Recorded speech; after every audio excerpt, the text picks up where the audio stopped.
আমার নবজ্যোতি ক্লবর সভাপতি তথা আজ সম্মানিত দিদি শ্রীযুক্ত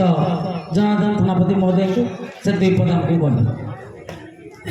जय जगन्नाथ, जय माँ परमेश्वरी, जय माँ समलेश्वरी। तो हम कुटुंब और कोशल साहित्य एकाडेमी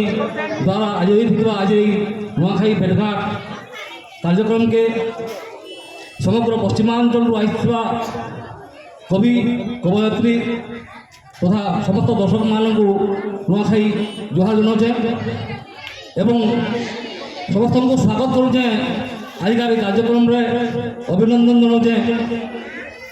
आउ विशेषकर कम साहित्य कुटुंब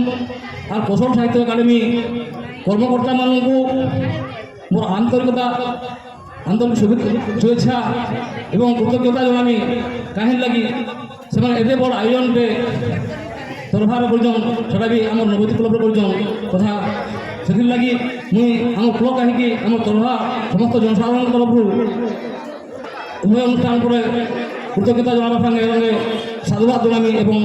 ये अनुष्ठान आगे एमती कार्यक्रम करूँ आमर भाषा संस्कृतिर विकास हो एति माँ परमेश्वरी समलेश्वरी मुसा कामना करी मोर वक्तव्य विराम दूचे। धन्यवाद, नमस्कार।